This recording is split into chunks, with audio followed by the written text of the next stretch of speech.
तो dead body क्यों नहीं मिली? और 7 आरोपी उनके हाथ है, तो वो क्या कर रहे हैं?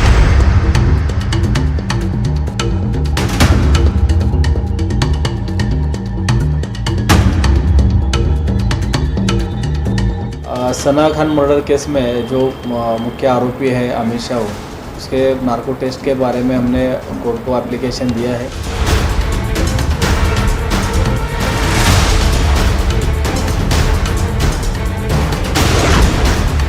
वो सच कह रहा है या झूठ?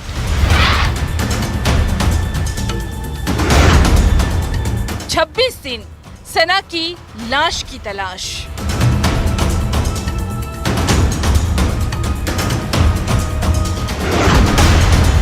आखिर लाश कहाँ है?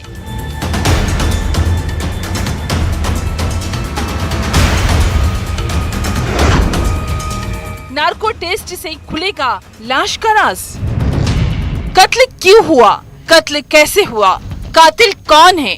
हत्या और हत्या के राज को छुपाने में कौन कौन शामिल है? किसका किरदार क्या है? 5 आरोपी सलाखों के पीछे पहुंच गए हैं। 5 आरोपी जेल में हैं। लेकिन एक राज है जिसकी तलाश के लिए अब पुलिस नार्को टेस्ट का सहारा लेना चाहती है, जिसके लिए अब कोर्ट से पुलिस ने अनुमति मांगी है। बीजेपी नेता सना खान की मर्डर मिस्ट्री, आखिर क्यों पुलिस को आरोपी अमित साहू के नार्को टेस्ट की जरूरत है?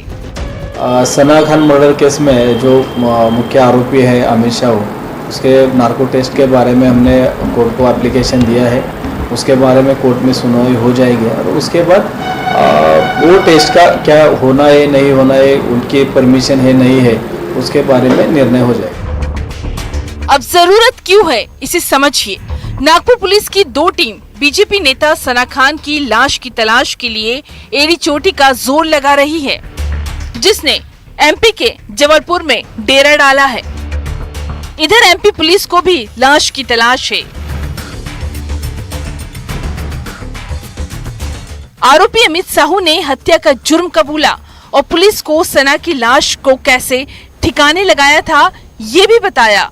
लेकिन 26 रोज हो गए हैं, हिरन नदी में अब तक सना की लाश नहीं मिली है। पुलिस को शक है कि कहीं अमित साहू पुलिस को गुमराह तो नहीं कर रहा। कोर्ट की प्रोसेस कंप्लीट हो जाएगी, उसके बाद हमको ये इन्फॉर्म कर देंगे। इस केस में मकतूल सना की मां भी ये सवाल उठा चुकी हैं कि अब तक उनकी बेटी की लाश का पता नहीं चला है, जिन्हें शक है आरोपी अमित साहू पुलिस से झूठ बोल रहा है। क्योंकि अगर वो बोलता है कि हिरन नदी में मैंने फेंका हूँ, तो कैसी भी हो वो डेड बॉडी जो है थोड़ा थोड़ा उसका कुछ न कुछ प्रूफ आता है।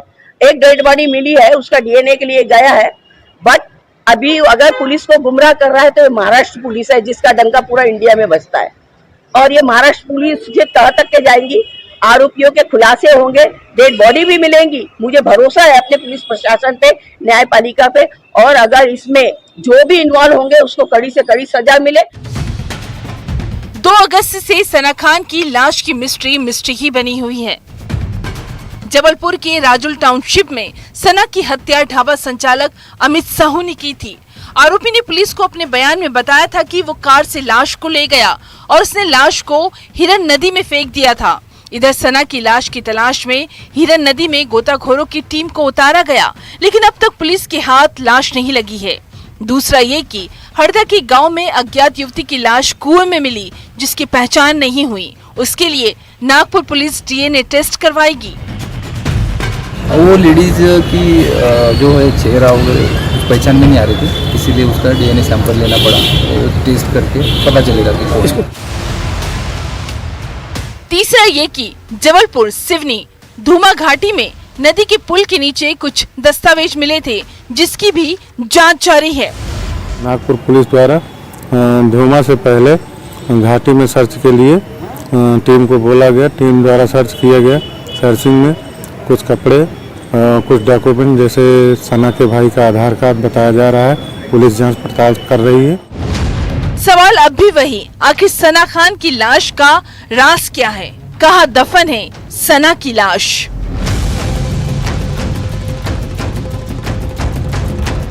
जबलपुर में पवन पटेल और नागपुर में रवि गुलकरी के साथ bureau report, news 18 Madhya Pradesh Chhattisgarh. और अब खबर सारंगढ़ से, जहां मिठाई दुकानों पर खाद्य विभाग ने छापे की कार्रवाई की है। रक्षाबंधन को लेकर मिठाई की दुकानों पर छापे की कार्रवाई की गई है। दुकानों में खराब क्वालिटी की खाद्य सामग्री मिली है। खराब खाद्य सामग्री को मौके पर नष्ट कर दिया गया।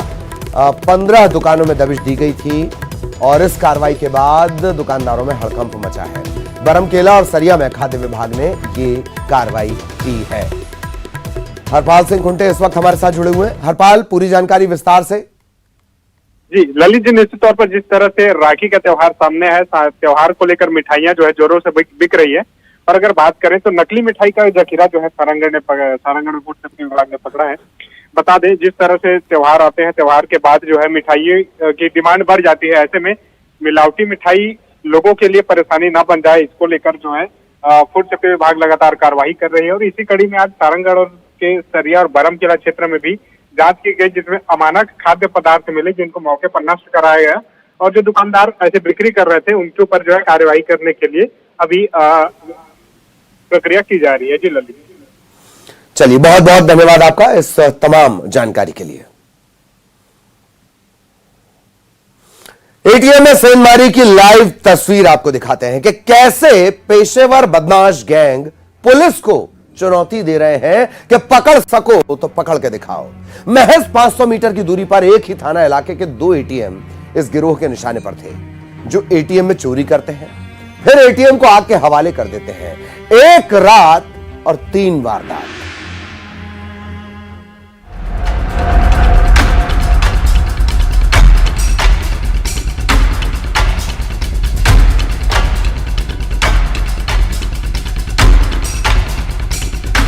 पुलिस गश्त की पोल खोलती ये लाइव तस्वीर, लॉ एंड ऑर्डर को मुंह चिढ़ाते ये बदमाश, एटीएम में सेंधमारी लाइव। यकीन मानिए, इससे पहले आपने ऐसी लाइव तस्वीर नहीं देखी होगी। हम वारदात की लाइव तस्वीरें दिखाएं, उससे पहले ये आखिरी फ्रेम देखिए। एटीएम पूरी तरह से जला हुआ है, एसी भी जलकर खाक हो गया है। और अब इस वारदात के पीछे जिस गिरोह का हाथ है, उसे लाइव देखिए।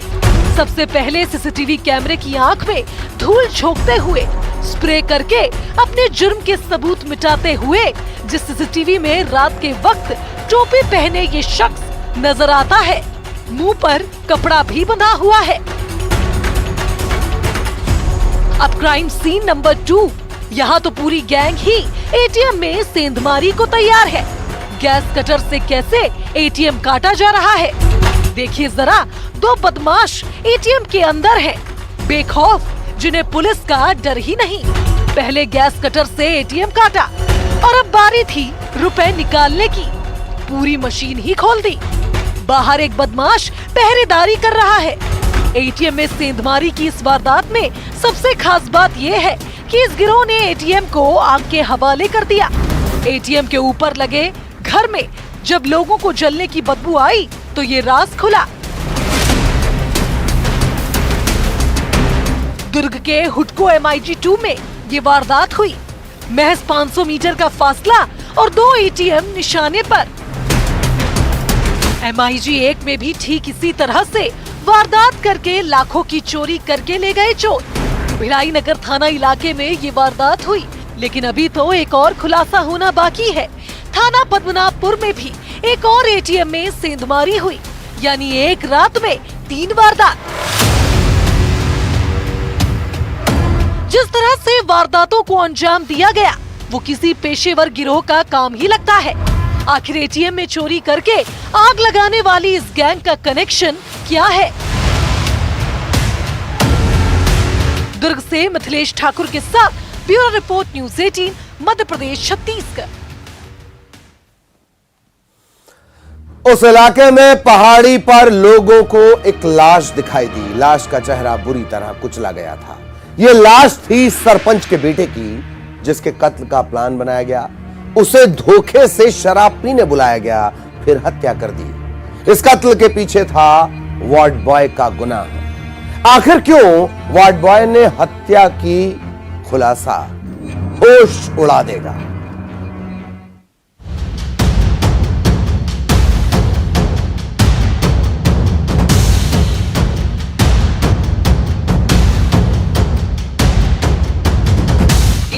ऑफ क्राइम पर पुलिस की टीम उन हत्यारों के सुराग तलाश रही है जिसने शख्स की हत्या की।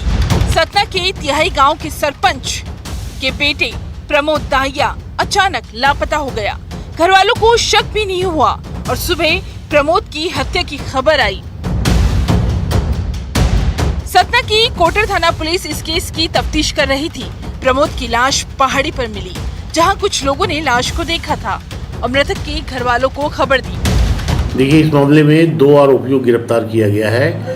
एक जो है दीपचंद दाहिया उर्फ लल्लू, जिसकी रिश्तेदारी मृतक के गांव में थी। उसी गांव की उसके रिश्तेदारी की एक महिला से दीपचंद के दोस्ती थी और बाद में मृतक से उस महिला की दोस्ती हो गई। मृतक से दोस्ती होने के बाद उस महिला ने दीपचंद उर्फ लल्लू से दोस्ती समाप्त कर दी, जिस बात का दीपचंद बहुत इस बात को लेकर मृतक से बुराई माने हुए था। आखिर प्रमोद की हत्या किसने की? घर वालों की माने तो उनकी किसी से कोई रंजिश नहीं थी। आखिर हत्यारा कौन है और प्रमोद इस पहाड़ी इलाके में क्यों आया? यही वो सवाल थे जिनकी तफ्तीश जारी थी। कातिल निकला बार्ड बॉय दीपचंद दाहिया। दीपचंद ने आशीष सेन के रिश्तेदार की मदद की थी, इलाज करवाने में मदद की और उसने आशीष को सरपंच के बेटे प्रमोद की हत्या के लिए राजी कर लिया। उसका परिचय जो है उसी गांव के आशीष सेन से हुआ, जो कि अपने भाई का उपचार कराने जबलपुर गया था। वहाँ उसने उपचार में मदद की। आशीष से इसकी अच्छी दोस्ती हो गई। इसके बाद उसने आशीष से मिलकर षड्यंत्र करके और मृतक को ठिकाने लगाने की योजना बनाई, सबक देने की योजना बनाई। आशीष को दीपचंद ने खबर दी प्रमोद कोटर आ रहा है और उसे ठिकाने लगाना है। प्लान के मुताबिक आशीष ने प्रमोद को शराब पीने बुलाया और जैसे ही प्रमोद शराब के नशे में धुत हुआ, दीपचंद जो घात लगाए बैठा था, उसने लोहे की आरी की पत्ती से कई वार किए। उसके बाद पत्थर से वार करके प्रमोद की हत्या कर दी। लाश के चेहरे को बुरी तरह से कुचल दिया। आशीष सेन ने मृतक को घटना दिनांक की रात 26 अगस्त को फोन से घटनास्थल पे पार्टी करने के बहाने बुलाया और वहाँ पे मृतक को शराब पिलाया, खुद भी शराब पी। और दूसरा आरोपी जो है दीपचंद वहीं पे छुपा हुआ था। जब मृतक को शराब जब लग गई, नशा हो गया, तब जो है दीपचंद के ऊपर उसके ऊपर आरी की पट्टी से पहले हमला किया, जो कि टूट गई और मृतक भागा। तो उसके बाद उसने पत्थर उठा के उसके सिर पे पटक के कुचल के उसकी हत्या कर दी। इस दुश्मनी के पीछे कौन सा बदलापुर था? तो वो इंतकाम की कहानी है, वो सिर्फ मेरी है। दरअसल दीपचंद की एक महिला से दोस्ती थी, जिस महिला की दोस्ती बाद में प्रमोद से हो गई। महिला ने दीपचंद से नाता तोड़ दिया, बात करना बंद कर दिया और ये बात दीपचंद को ऐसी चुभी कि उसने प्रमोद की हत्या की साजिश रच डाली। सतना में शिवेंद्र सिंह बघेल के साथ bureau report, news 18 Madhya Pradesh Chhattisgarh. 1 महीने तक एक पत्नी अपने पति के घर लौटने का इंतजार करती है, लेकिन इस इंतजार में एक साजिश है।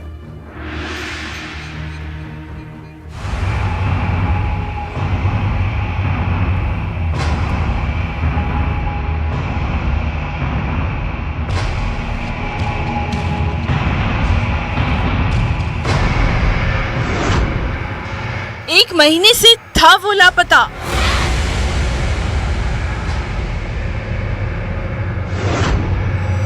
सुहाग के कत्ल की राजदार वो।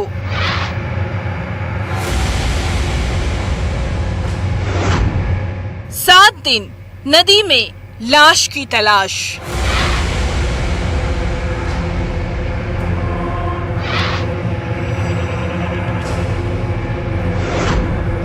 पत्नी की यही ख्वाहिश वो न मिले।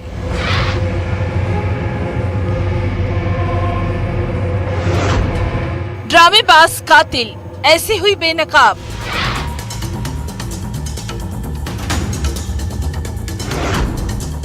वो 7 दिन सुहाग का कत्ल। कैन नदी जो अपने अंदर पिछले 1 महीने से एक रहस्य को समाये हुए है। सिर्फ नदी ही नहीं, 3 लोगों के सीने में भी पिछले 1 महीने से एक खौफनाक राज दफन है, जिस राज का कनेक्शन है 21 साल के दीपचंद कुर्मी से, जो करीब 1 महीने पहले लापता हो गया।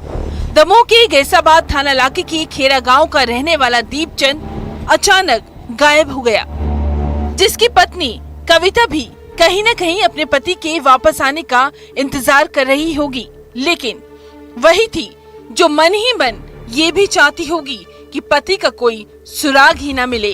अब ऐसा हम क्यों कह रहे हैं तो ये आपको तफसील से बताएंगे, लेकिन दीपचंद की गुमशुदगी का सबसे पहला खुलासा सुनिए, जो गायब नहीं हुआ था बल्कि प्लान के मुताबिक उसकी हत्या हुई थी, वो भी 1 महीने पहले, और उसकी लाश को के नदी में कातिलों ने फेंक दिया था। संदेही से पूछताछ, जिनके संदेही आ रहे थे उनसे पूछताछ, और जिससे उसने आखिरी बार बात की है, आखिरी बार वहाँ गया है, उसके आधार पर, उसको निषेधाज्ञा के आधार पर उस संबंध में उसकी जांच की जा रही थी, जिससे कल दिनांक को संदेहियों से पूछताछ बाद पता चला कि इसमें आरोपी कल्लू वर्मन और गणेश विश्वकर्मा द्वारा उसकी पत्नी के साथ मिलकर, कविता पटेल के साथ मिलकर इसकी हत्या की गई थी। अब आप समझ ही गए होंगे, नदी में दीपचंद की लाश की तलाश की जा रही है, जिसका 1 महीने पहले कत्ल हुआ। कत्ल कैसे हुआ, उससे पहले उस किरदार के चेहरे को बेनकाब करना सबसे जरूरी है, जो लोगों के सामने पति के लापता होने पर न जाने कितना ड्रामा करती रही होगी। कविता ने ही अपने पति दीपचंद की हत्या का प्लान बनाया था, जो अपने मायके पन्ना के सुनवानी गई, पति को बुलाया और फिर जंगल में उसकी हत्या कर दी और लाश को नदी में फेंक दिया। लेकिन कविता ने वारदात को अंजाम अकेले नहीं दिया था, बल्कि सुहाग के कत्ल की इस वारदात में 2 और लोग शामिल थे, कल्लू वर्मन और उसका साथी।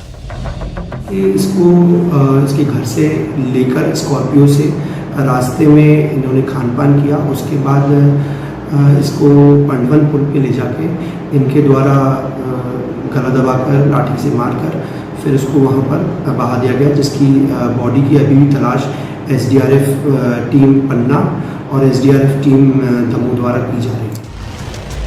पुलिस को कुछ ऐसे सुराग मिले थे जिससे शक की सुई दीपचंद की पत्नी कविता पर गई। आरोपियों ने अपना जुर्म कबूल कर लिया है। कत्ल के पीछे की कहानी थी नाजायज रिश्ते की खातिर जायज रिश्ते का कत्ल कर दिया गया। दरअसल कविता का अपने मायके में रहने वाले कल्लू बर्मन से अवैध संबंध था, जिस नाजायज रिश्ते में दीपचंद दोनों प्रेमी प्रेमिका को खटक रहा था और फिर पति को रास्ते से हटाने के लिए पत्नी ने ही ये साजिश रची। मृतक की पत्नी कविता पटेल और जो इसका मृतक का दोस्त कल्लू वर्मन के आपस में प्रेम संबंध। कातिल बेनकाब हो गए, लेकिन अब तक दीपचंद की लाश का सुराग नहीं मिला है। आखिर नदी में कहां तक बह गया वो सुराग। दमोह में आशीष जैन के साथ bureau report, news 18 Madhya Pradesh Chhattisgarh.